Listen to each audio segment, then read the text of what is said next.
സ്പെയിനിനെ വിറപ്പിച്ച കടൽ കൊള്ളക്കാർ. കാണാം world cup വിശേഷങ്ങളുമായി തനിനിറം ന്യൂസ് ഗോൾ ഗാർഡൻ. സ്പെയിനിനെ വിറപ്പിച്ച കടൽ കൊള്ളക്കാർ. ഫുട്ബോൾ അതൊരു മഹാ അത്ഭുതമാണ്. അതിനിയും ഒരുപാട് ഉരുളാനുണ്ട്. അറ്റ്ലാന്റിക് സ്റ്റേഡിയത്തിൽ റഫറിയുടെ ഫൈനൽ വിസിൽ മുഴങ്ങുമ്പോൾ ഒരറ്റത്ത് തലതാഴ്ത്തി നിൽക്കുന്നത് മുൻ ലോക ചാമ്പ്യന്മാരും ലോക റാങ്കിങ്ങിൽ രണ്ടാമതുമുള്ള സാക്ഷാൽ സ്പെയിനായിരുന്നെങ്കിൽ, മറ്റേ അറ്റത്ത് ചരിത്രം കുറിച്ച് നെഞ്ചും വിരിച്ച് നിൽക്കുകയായിരുന്നു വെറും 5 ലക്ഷം മാത്രം ജനസംഖ്യയുള്ള ഒരു കുഞ്ഞൻ രാജ്യം കേപ്പ് വെർദെ. നമുക്ക് ചരിത്രത്തിലേക്ക് ഒന്ന് എത്തി നോക്കാം. 1975 മാത്രം സ്വാതന്ത്ര്യം കിട്ടിയ രാജ്യം. ഡീഗോ മറഡോണ അർജന്റീനയ്ക്ക് ലോകകപ്പ് നേടിക്കൊടുത്ത ആ 1986 അവർക്ക് ഫിഫയിൽ പോലും അംഗത്വം കിട്ടുന്നത്. 2000 ആണ്ടിൽ ഇവരുടെ ഫിഫ റാങ്കിംഗ് എത്രയായിരുന്നെന്നറിയാമോ? വെറും 182.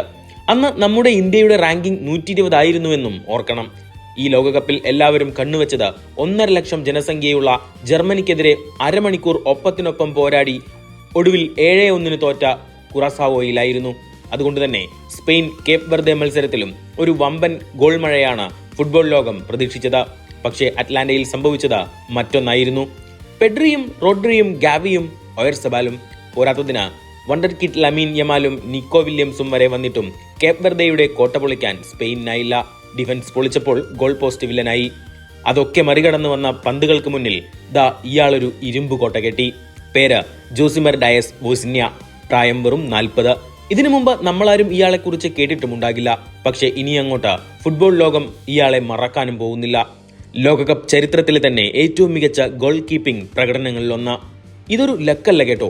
8 തവണ ലോകകപ്പ് കളിച്ച സാക്ഷാൽ കാമറൂണിനെ വീഴ്ത്തി ലിബിയയെയും അംഗോളയെയും അട്ടിമറിച്ച ഗ്രൂപ്പിൽ ഒന്നാമന്മാരായാണ് ഈ ആഫ്രിക്കൻ സിംഹങ്ങൾ ലോകകപ്പിന് വരുന്നത്. അതിലും വലിയ കോമഡി ഇവരുടെ പ്ലെയർ സ്കൗട്ടിംഗ് ആണ്.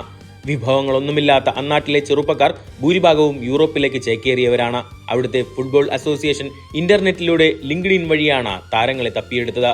അയർലൻഡിൽ ജനിച്ച റോബർട്ടോ പിക്കോ ലോപ്സിന് കേപ്പ് വെർദെ കോച്ചിന്റെ ലിങ്ക്ഡ് ഇൻ മെസ്സേജ് വന്നപ്പോൾ പുള്ളി വിചാരിച്ചത് അത് സ്പാം ആണെന്നാണ്.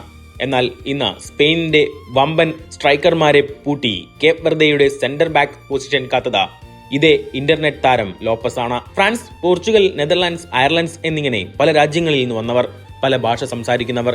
ഇവരെ ഒന്നിപ്പിക്കാൻ അസോസിയേഷൻ ഒരു അലിഖിത നിയമം കൊണ്ടുവന്നു. ട്രെയിനിങ്ങിനിടയിൽ പരസ്പരം കേപ്പ് വെർദെയുടെ ഔദ്യോഗിക ഭാഷയായ ക്രിയോൾ മാത്രമേ സംസാരിക്കാവൂ. അവർ അതനുസരിച്ചു. ടീമിൽ ഒത്തൊരുമയുണ്ടായി. എന്നാൽ ഇന്ന് ലോകവേദിയിലേക്ക് എത്തിയപ്പോൾ അവർ സംസാരിച്ചത് ഒരൊറ്റ ഭാഷയായിരുന്നു. അത് ഫുട്ബോൾ എന്ന ഭാഷയാണ്. സാധാരണ വിരസമായ ഗോൾരഹിത സമനിലകൾ നമ്മൾ കണ്ടിട്ടുണ്ട്. പക്ഷേ ഇത്രയും ത്രില്ലിംഗ് ആയ ശ്വാസമടക്കി പിടിച്ചൊരു 0-0 മാച്ച് ചരിത്രത്തിൽ ഇനി വേറെയുണ്ടാകില്ല. ഒടുവിൽ ഫൈനൽ വിസിൽ വന്നപ്പോൾ സ്പെയിൻ സമനിലയിൽ കുരുങ്ങിയിട്ട് പോലും എഴുന്നേറ്റ് നിന്ന് കൈയടിച്ചു പോയി. ഈ 5 ലക്ഷം മനുഷ്യരുടെ പോരാട്ട വീര്യത്തിന്. ഇതാണ് football. Big salute Cape Verde. World cup desk തനിനിറം.